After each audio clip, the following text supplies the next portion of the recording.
oceans rise and thunders roar, I will soar with you above the storm. Aleluia! Graça e paz, queridos, família em Sejec. Glória a Deus por mais um dia, mais um domingo, um dia especial. Este é o dia que o Senhor fez. Regozijamo-nos e alegramo-nos nele. É uma alegria para nós. Queremos dar boas-vindas a todos os discípulos da família em Sejec e também aqueles que estão nos acompanhando, que são de outros ministérios. Nós estamos dando boas-vindas nesta manhã. É muito bom podermos estar juntos e compartilhar da palavra de Deus. Em tempos especiais, em tempos de isolamento social, nós podemos, através da internet, podemos ficar mais juntos. Estava compartilhando ontem a vontade que a gente tem de abraçar, não é? Nós somos um povo que abraçamos muito, nós beijamos muito e não tem sido fácil, não é? Quando nós nos encontramos, às vezes só de longe, mas glória a Deus, o nosso coração está perto, estamos unidos pelo Senhor. Portanto, sejam bem-vindos, que esta palavra possa abençoar o seu dia, abençoar a sua família. Hoje é um dia também bastante especial, porque há uma convocação de jejum nacional. Imagine que nosso presidente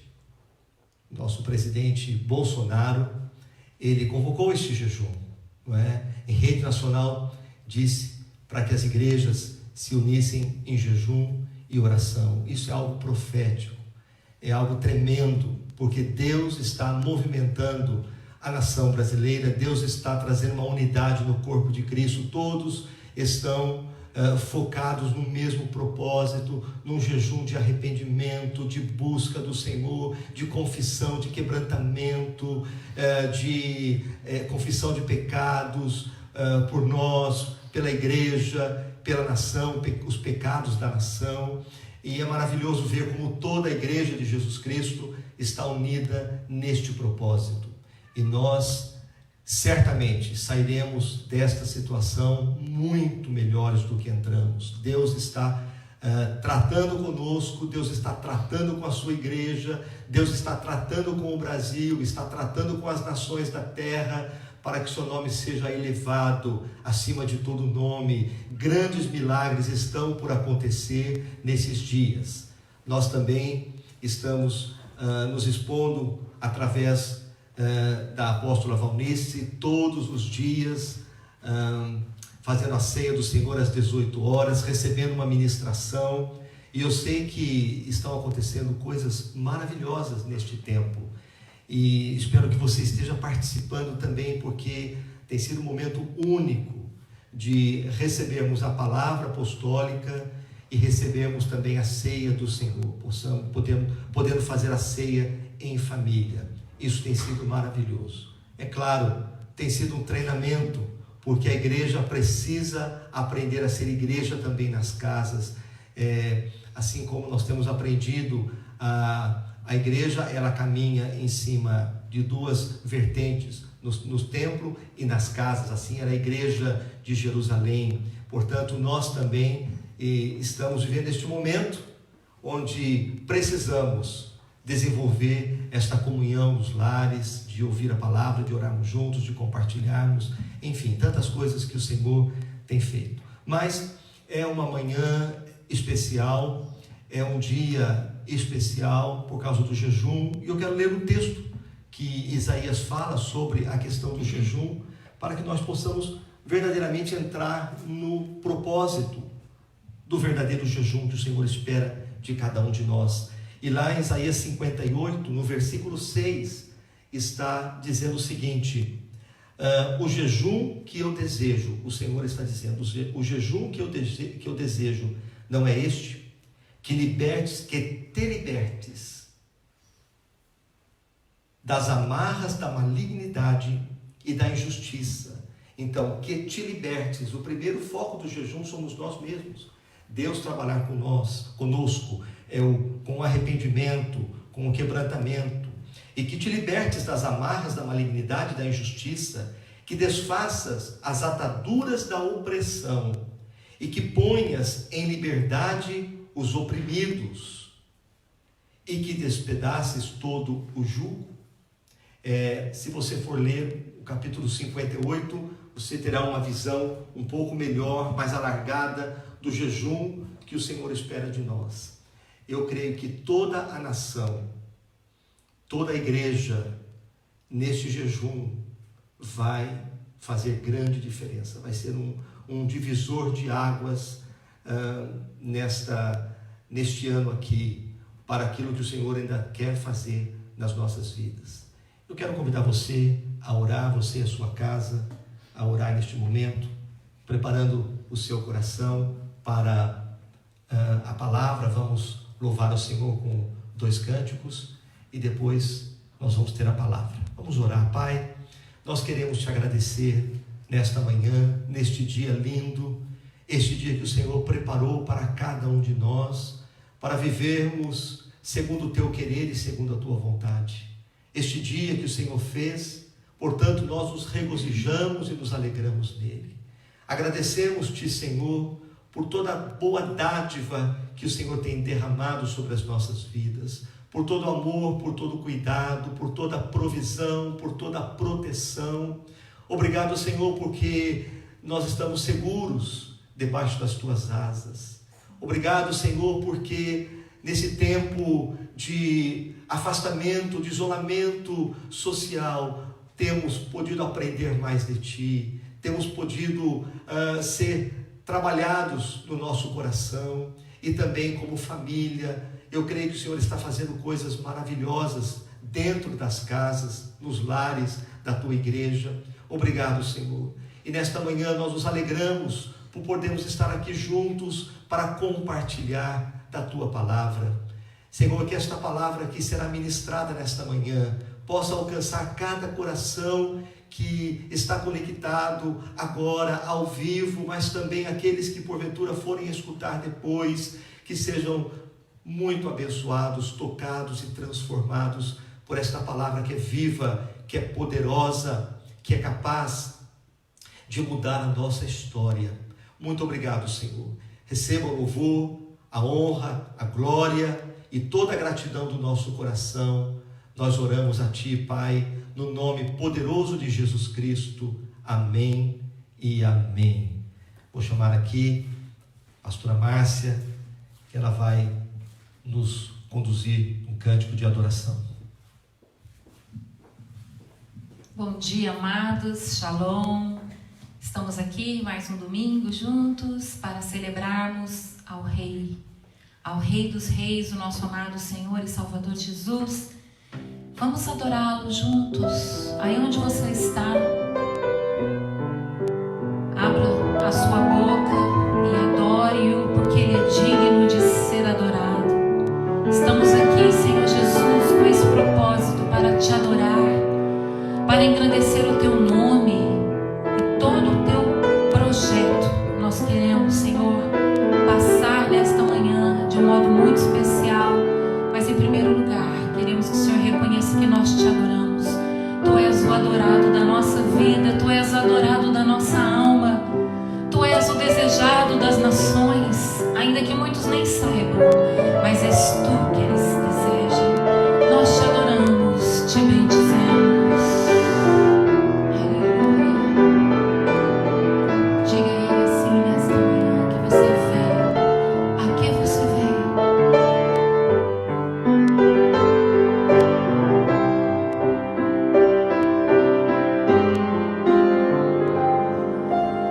Vim para adorar.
nós já estamos em jejum, nós estamos provando da tua fidelidade, do teu cuidado, do teu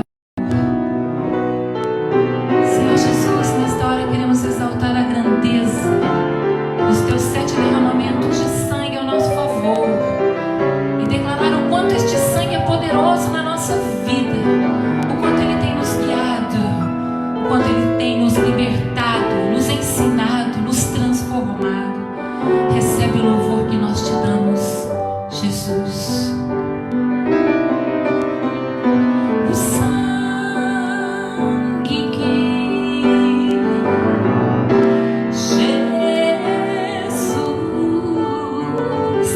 lá no Calvário por mim verteu, o sangue que dia a dia me faz viver, jamais perderá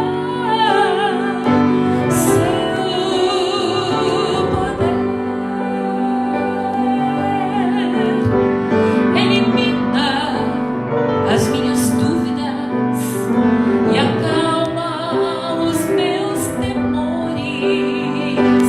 E o mesmo sangue enxuga o meu pranto, sangue que dia a dia me faz viver, jamais perderá seu poder. Alcança a montanha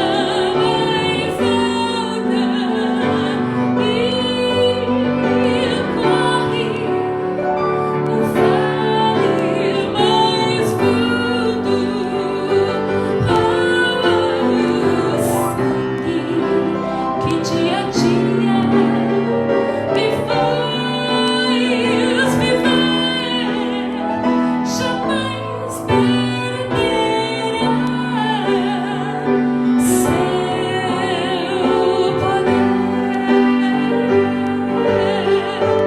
Alcança a montanha mais alta e corre o vale mais fundo.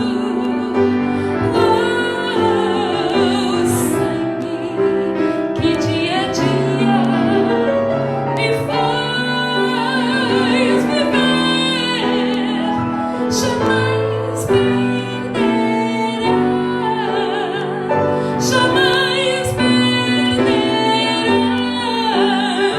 jamais perderá seu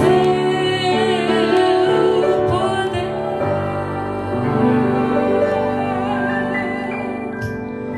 Amém, queridos?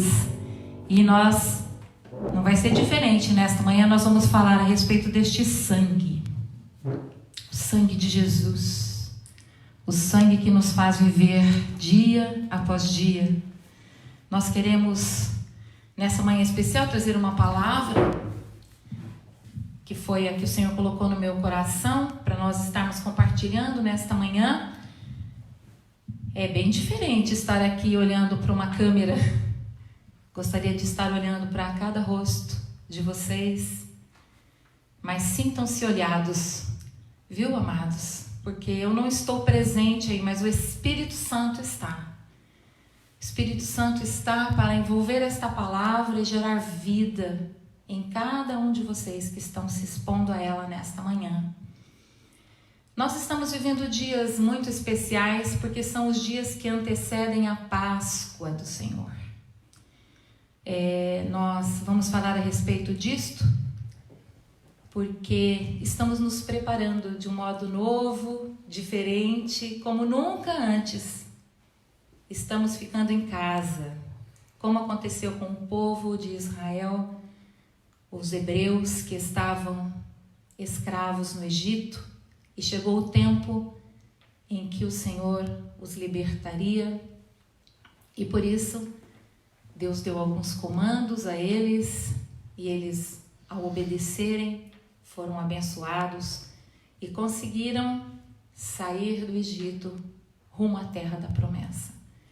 Então, nesta manhã, eu gostaria de compartilhar a respeito disto, nos lembrando a vocês algo muito assim, especial, porque este mês que nós estamos vivendo, no calendário hebraico, é o mês de Abib ou de Nissan, é a mesma coisa, né?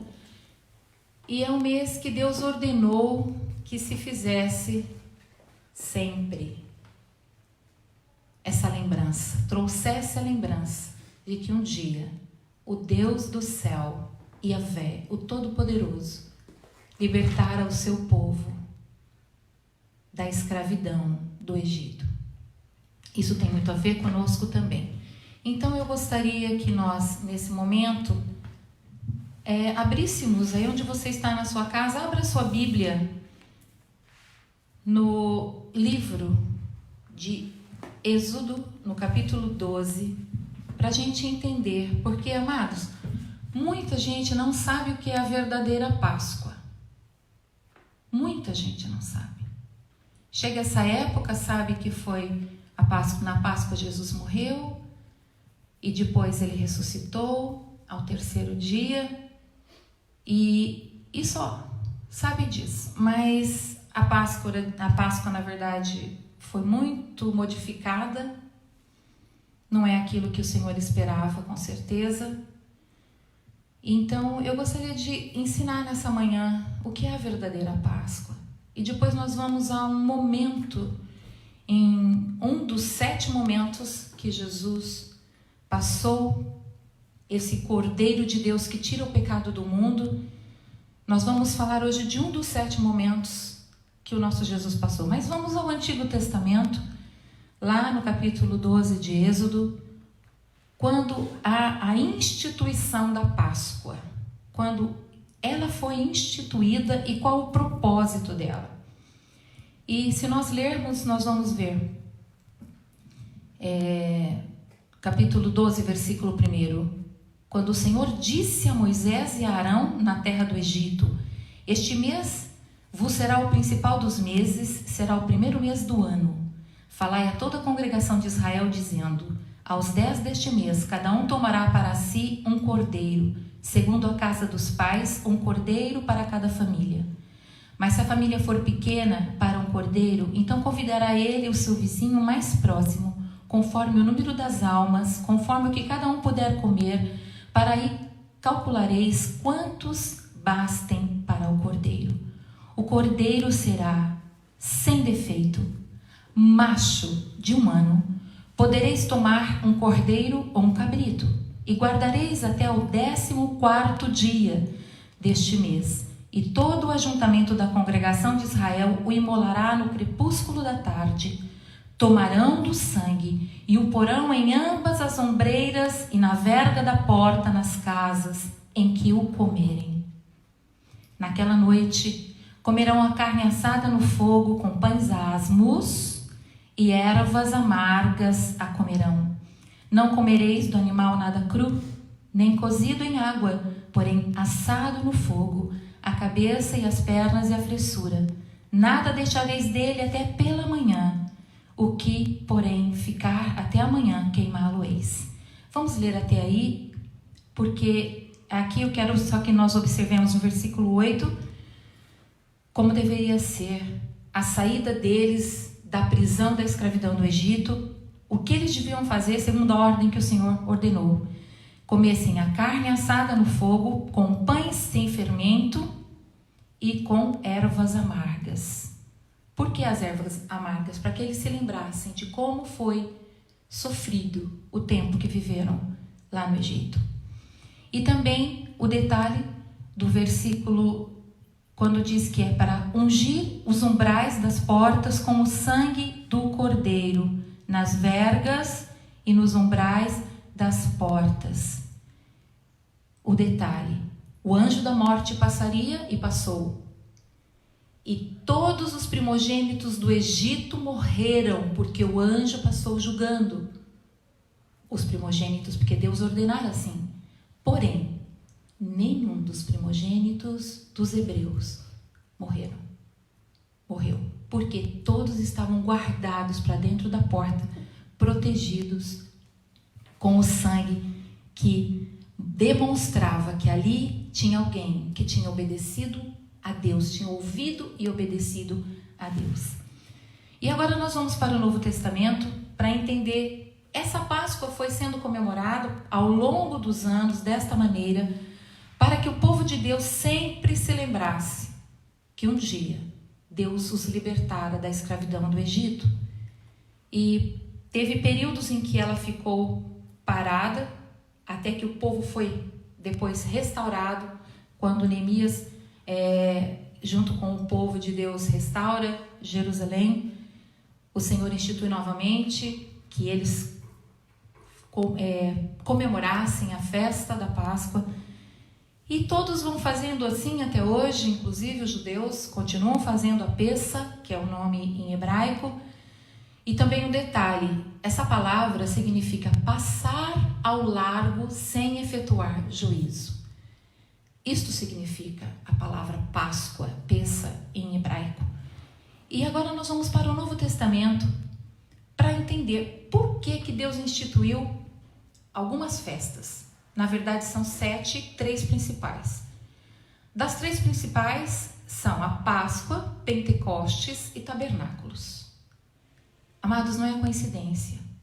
Todas essas festas, essas 3 festas principais, em cada uma delas foi um evento que Jesus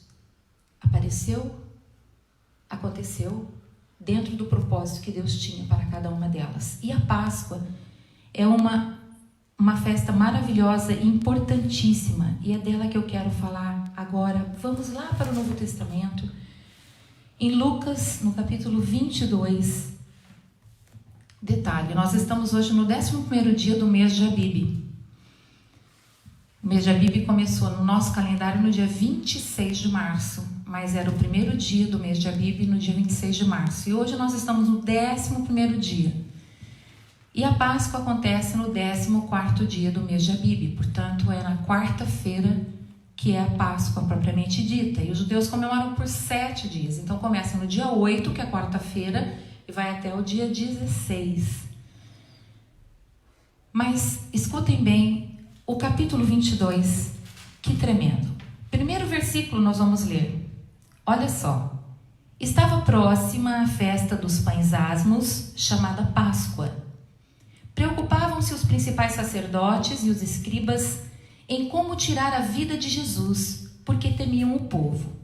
Se você for olhando, todo o capítulo tem os subtítulos. Antes do versículo 3, tem o pacto da traição. Depois tem os discípulos preparam a Páscoa, no versículo 7 em diante. Depois tem a última Páscoa. Nós vamos ler versículo 14.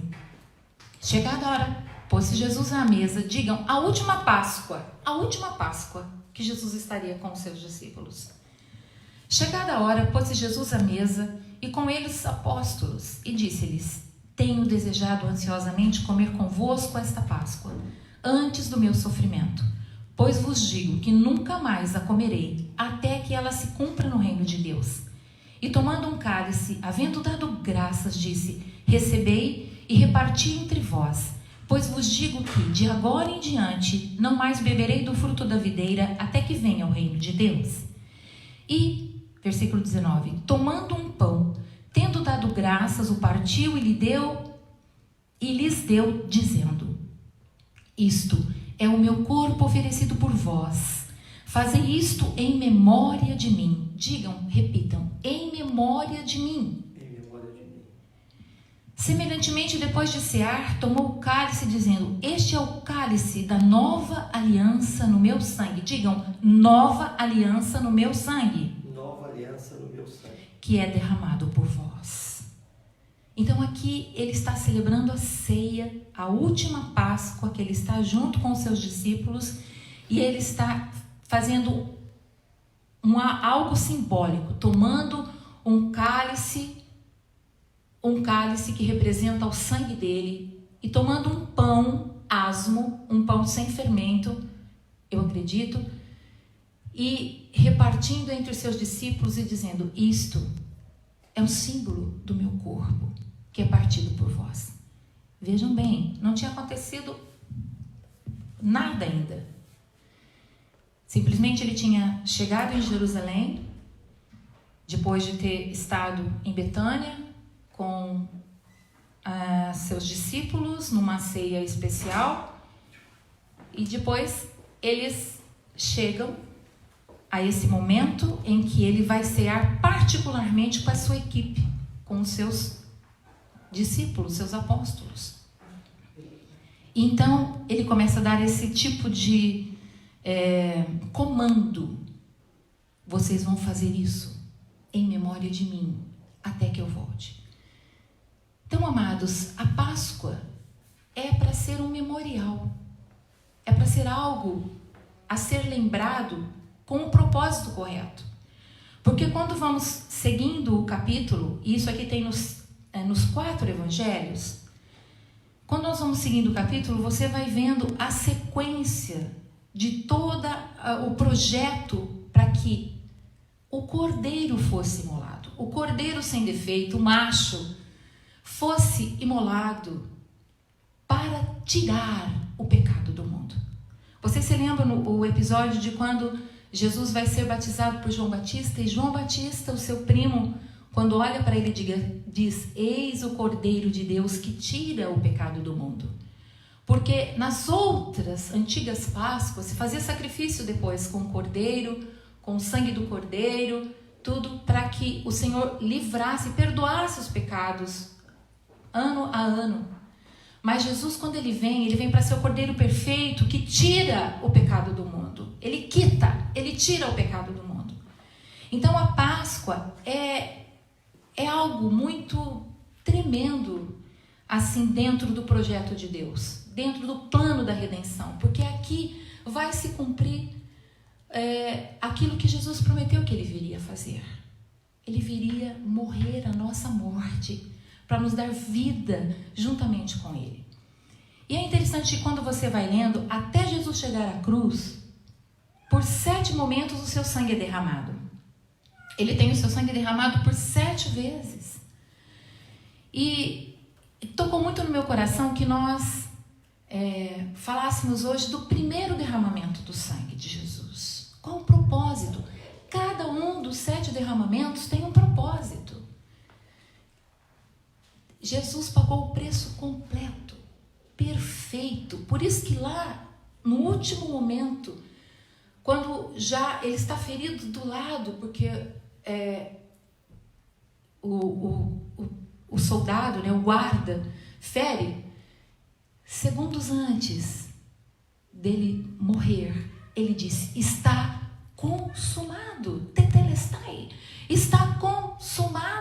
Tudo que eu vim fazer, eu consegui fazer completamente. Mas eu quero passar para vocês o que aconteceu no Getsemane. Ainda aqui, no capítulo 22, está a sequência. Teve a ceia do Senhor, quando ele pede que se faça um memorial sempre a respeito disto. Depois tem algo que ele vai falar para Pedro, porque Pedro quer dar uma de que ele jamais vai deixar o mestre, e é quando o mestre diz para ele: Pedro, antes que o galo cante, você vai me negar 3 vezes. E foi o que acontece depois. E depois chega Jesus no Getsemane, que é a partir do versículo 39, e é onde nós vamos gastar um pouco de tempo. Amados, há que se entender o valor desta festa. Esta é uma festa de Yahvé, é uma festa que o Senhor instituiu. Se você ler lá em Levítico, no capítulo 23, você vai ver quando ele institui as festas e o propósito de cada uma delas. E em cada uma das festas, Jesus é o alvo, o Filho de Deus que viria para cada propósito. Então a gente vê aqui, na Páscoa, o nosso Jesus morre. Depois ele é sepultado e depois ele ressuscita no dia da festa das primícias, porque ele é a primícia dos que dormem. Ele ressuscita primeiro e um dia nós vamos ressuscitar juntamente com ele. E depois tem Pentecostes, que será 50 dias depois, que é a colheita dos primeiros frutos, a descida do Espírito Santo, e Tabernáculos, que fala da vinda, da primeira vinda, do nascimento, e fala também da segunda vinda. Nada é por acaso. O nosso Deus é um Deus de planos e de propósitos. Tudo está escrito. E vamos ao Getsemane com o nosso Senhor Jesus nesta manhã, para a gente entender o que aconteceu ali, a importância desse derramamento de sangue do Senhor no Getsemane. E saindo, versículo 39 do capítulo 22 de Lucas, e saindo foi como de costume para o Monte das Oliveiras. Digam, como de costume, no Monte das Oliveiras, e os discípulos o acompanharam. Chegando ao lugar escolhido, Jesus lhes disse: orai, para que não entreis em tentação. Ele, por sua vez, se afastou cerca de um tiro de pedra e de joelhos orava, dizendo: Pai, se queres, passa de mim este cálice. Contudo, não se faça a minha vontade. Diga vontade. Digam, a minha vontade. Não se faça a minha vontade, e sim a tua. Então, lhe apareceu um anjo do céu que o confortava. E estando em agonia, orava mais intensamente. E aconteceu que o seu suor se tornou como gotas de sangue caindo sobre a terra. Digam, gotas de sangue caindo sobre a terra. Levantando-se da oração, foi ter com os discípulos e os achou dormindo de tristeza. E disse-lhes: por que estáis dormindo? Levantai-vos e orai, para que não entreis em tentação. E nós vamos ler o mesmo texto visto pelo olhar de Mateus. Esse aqui foi visto pelo olhar de Lucas. Lembrem-se que Lucas era um médico. E ele faz questão de fazer essa observação, que o suor do Senhor se tornou em gotas de sangue. E agora tem um detalhe muito importante que Mateus observa, que está no capítulo 26 de Mateus, versículos de 36 a 46. Mesmo texto visto pelo olhar de Mateus. Em seguida foi Jesus com eles a um lugar chamado Getsemane e disse a seus discípulos: assentai-vos aqui enquanto eu vou ali orar. E levando consigo a Pedro e os dois filhos de Zebedeu, começou a entristecer-se, a angustiar-se. Então lhes disse: a minha alma está profundamente triste até a morte. Ficai aqui e vigiai comigo. Adiantando-se um pouco, prostrou-se sobre o seu rosto, orando e dizendo: meu Pai, se possível, passe de mim este cálice. Todavia, não seja como eu quero, e sim como tu queres. Digam comigo: não seja como eu quero, Não seja como eu quero, mas sim como tu queres. assim como tu queres. Voltando para os discípulos, achou-os dormindo e disse a Pedro: então, nem uma hora pudestes vós vigiar comigo? Vigiai e orai, para que não entreis em tentação. O espírito, na verdade, está pronto, mas a carne é fraca. Tornando a retirar-se, orou de novo, dizendo: meu Pai, se não é possível passar de mim este cálice sem que eu o beba, faça-se a tua vontade. E voltando, achou-os outra vez dormindo, porque os seus olhos estavam pesados. Deixando-os novamente, foi orar pela terceira vez, repetindo as mesmas palavras. Então voltou para os discípulos e lhes disse: ainda dormis e repousais? Eis que é chegada a hora, e o Filho do Homem está sendo entregue nas mãos de pecadores.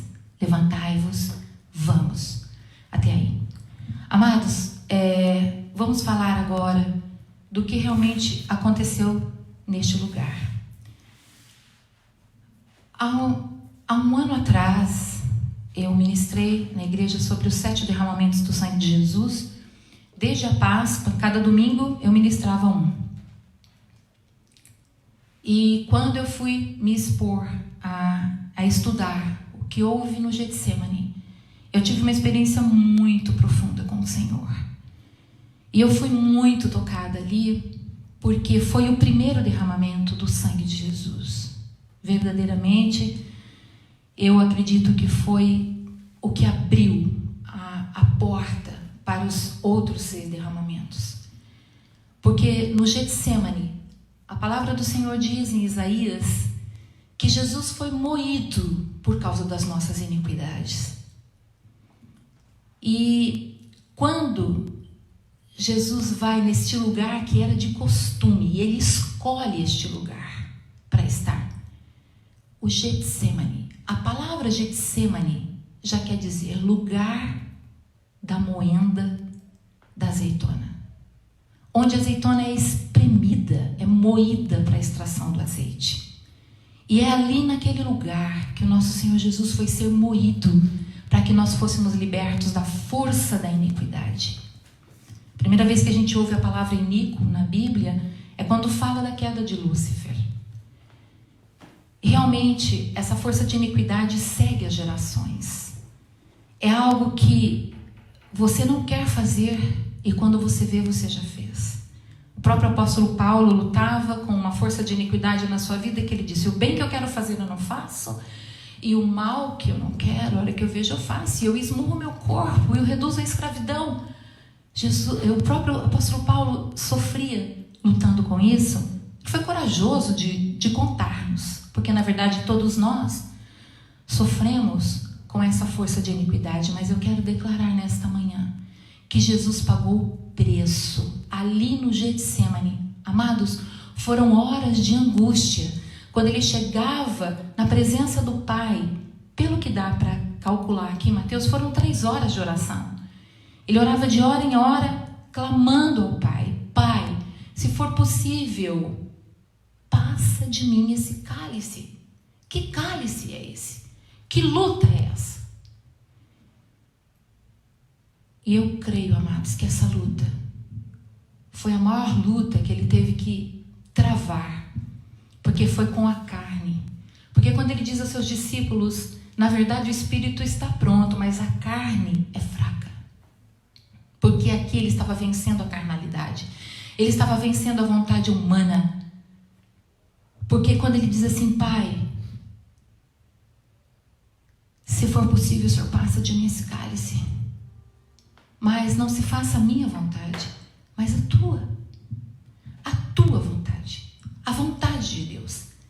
E veio assim muito forte no meu coração, dos 7 derramamentos do sangue de Jesus, todos têm ligação com a criação do homem e da mulher, com a entrada do pecado na terra. E nessa hora, eu creio que Jesus está ali no Getsemane para que o último Adão morra, para ser o último Adão. Depois a gente vê o apóstolo Paulo escrevendo isso em 1 Coríntios, no capítulo 15, no verso 45, fala que o primeiro Adão, feito homem, foi alma vivente, mas o último Adão, Jesus, é espírito vivificante. Amados, foi um estresse tão grande que ele sofreu ali para vencer a vontade humana. Quantas vezes e quantas nós fizemos a nossa própria vontade e deu errado?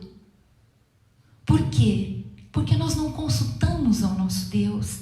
E se consultamos, ele deu a vontade dele e de repente nós ainda fizemos o mesmo que Adão e Eva fizeram no paraíso.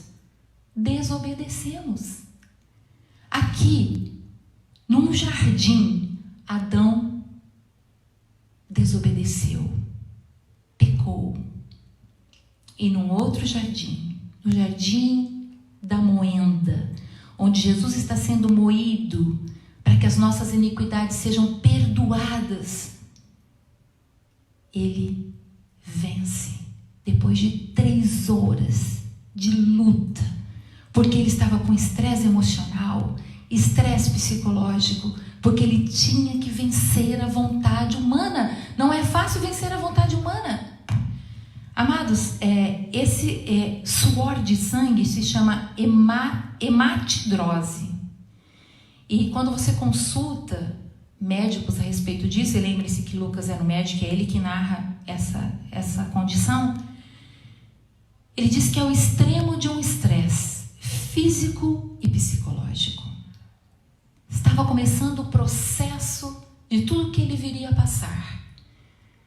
Mas ali ele estava vencendo a coisa mais importante, a vontade humana, para fazer totalmente a vontade do Pai. E é interessante que nessa madrugada eu acordei para orar e veio isso. Olha como ele se importa com esse negócio da vontade de Deus. Porque na oração que ele ensina aos seus discípulos, que ele começa chamando Deus de Pai, e isso foi meio que chocante para os discípulos, porque até então ninguém chamava Deus de Pai.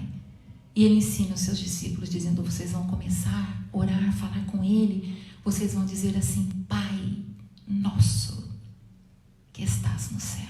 Adore-o, adore, porque ele é teu Pai e ele está no céu. E a oração continua, e quando chega no momento que ele diz assim: seja feita a tua vontade aqui na terra, como ela é feita no céu. A importância da vontade de Deus ser feita nas nossas vidas. E aqui ele vence a vontade humana e conquista para nós, com o seu derramamento de sangue, a capacidade de, pelo seu sangue, nós conseguirmos vencer a nossa vontade humana, quando ela quer prevalecer sobre o propósito de Deus para as nossas vidas, quando ela quer prevalecer sobre a vontade de Deus para cada passo que nós vamos dar. Jesus, Tu és tão lindo, Tu és tão maravilhoso. Que amor é este? Quando o Senhor se entregou, o Senhor não se entregou. Às vezes a gente tem assim aquela imagem de Jesus pregado naquela cruz. Ali foi o clímax, mas foi todo um processo grandioso. E cada um dos passos tem a ver com a sua vida, tem a ver com a minha vida. Então, nesta manhã, que nós estamos aqui em dias que precedem a Páscoa do Senhor, e este ano, coincidentemente, os dias da semana do calendário solar, que é o nosso, estão coincidindo com os dias da semana do calendário lunar, que é o calendário de Israel. Então, amados, proximamente, hoje ou amanhã, seria o dia que Jesus estaria no Getsemane, morrendo a nossa morte, morrendo a nossa vontade, prevalecendo sobre a vontade humana. Quando ele diz: vocês têm que estar orando, e os discípulos estavam num torpor terrível, porque era uma guerra espiritual de altíssimo nível. Porque no Éden, Satanás tinha convencido Eva e também Adão a pecarem, a desobedecerem a Deus.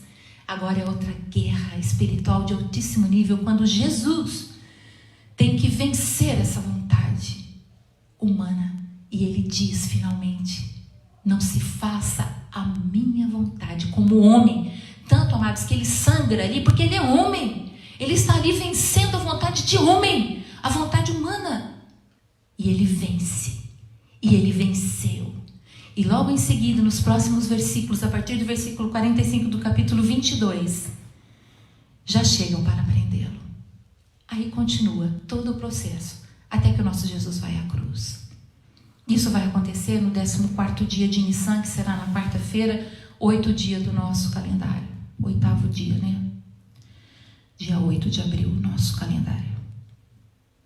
Então, amados, nesta manhã, o que eu quero deixar assim gravado no coração de vocês, nesses dias que você está em casa, como o povo os hebreus estiveram dentro de suas casas ali no Egito, lembre-se que o sangue da aliança está sobre a sua vida, que o mal não vai tocar você, porque o sangue da aliança está sobre a sua vida. Hoje, que esse dia de oração e jejum, diante de Deus em família. Ore. Ore pelos pedidos que nós temos liberado desde o dia 23. Orem por cada um dos pedidos. Orem pela nossa nação. Orem pelas nações da terra. E apliquem deste sangue que saiu de Jesus ali no Getsemane e caiu naquela terra. Porque isso fala que o propósito é que este sangue nos ajudaria a vencer a nossa vontade humana e fazer a vontade do Pai. E tem muitas coisas que é a vontade do Pai que são tão simples e que nós não fazemos, como gastar tempo com Ele, em oração, em leitura da palavra, em jejuns, em adoração. Gastamos tempo com tantas coisas. Perdemos tempo com a internet. Viu? Quantas horas às vezes passamos na internet? É tempo de fazermos a vontade do Pai. Aplique este sangue que saiu de Jesus, quando Ele suou ali para vencer a vontade humana. E você vai vencer a sua vontade humana e vai fazer a vontade do Pai em cada uma das áreas da sua vida. Eu te abençoo para que isso seja real. E outra coisa que eu ensino às nossas crianças, quando é essa época, lá no templo, onde nós nos reunimos, eu ensino às nossas crianças os verdadeiros símbolos da Páscoa. Você tem esses símbolos na sua casa.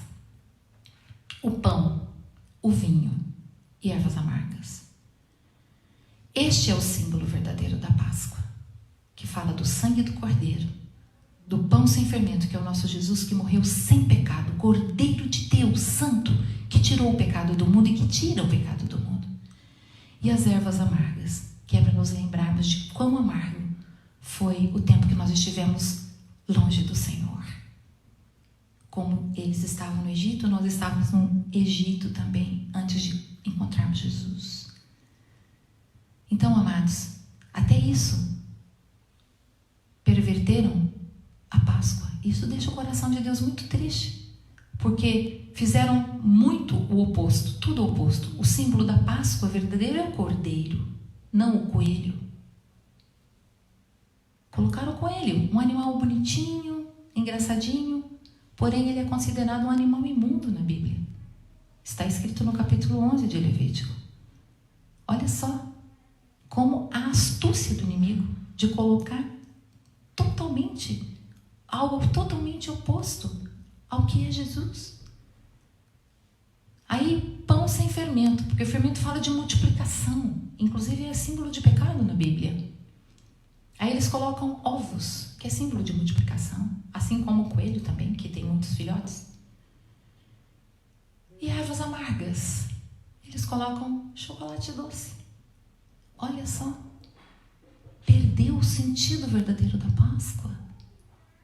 Então, nesses dias que você está recolhido dentro da sua casa, protegidos pelo sangue de Jesus, nós vamos vencer pelo sangue do Cordeiro e pela palavra do nosso testemunho. O Senhor os guarde, os livre de todo o mal. Estejam em família, comemorando o verdadeiro sentido da Páscoa. E que a vontade de Deus sempre prevaleça na sua vida e na vida da sua família. Eu proclamo e oro isso a respeito da sua vida, em nome de Jesus. Amém e amém. Tenha um restante de domingo abençoado na presença do Senhor, orando muito pela nossa nação. O Senhor vai fazer um milagre. O Brasil é do Senhor Jesus, por direito de criação e por direito de redenção. Adore-o com a sua vida, em nome de Jesus. Um beijo no coração de todos e até breve, quando nos encontraremos para a gente dar um luta bem gostoso. Fiquem na paz.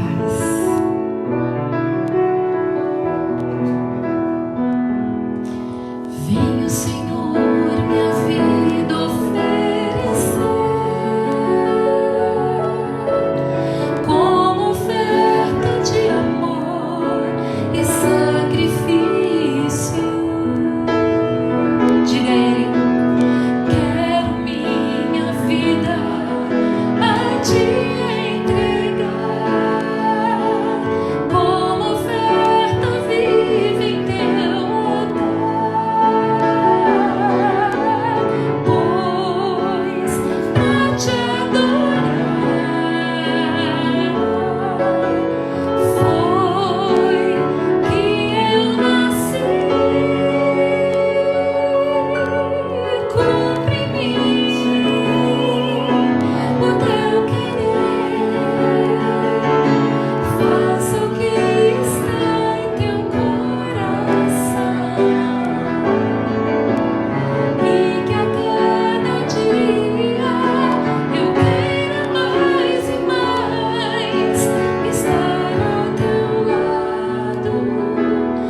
agradecer pelo teu amor e pelo teu cuidado para com cada um de nós.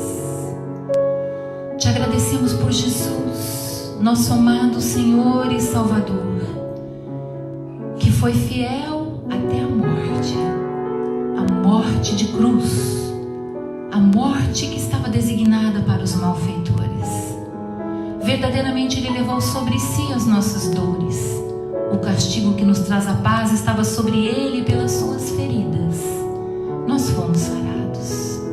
Obrigada por esses dias em que nós estamos nos lembrando, nos recordando desse sacrifício vicário tão perfeito, tão completo, que nos aliancia contigo, Pai, e nos faz herdeiros de toda sorte de bênçãos e co-herdeiros com Jesus de tudo que Ele conquistou nos seus 7 derramamentos de sangue. Trazemos à memória tudo isto, Jesus. Jamais nos esqueceremos do teu amor e do teu sacrifício. Te adoramos por tudo que tu és, por tudo que tu fazes e farás. E que o amor de Deus, o nosso Pai, a graça maravilhosa manifestada na pessoa do seu Filho Jesus Cristo, nosso Senhor, e a doce comunhão, consolação, companhia e presença do Espírito Santo seja com cada um de vós. Amém e amém.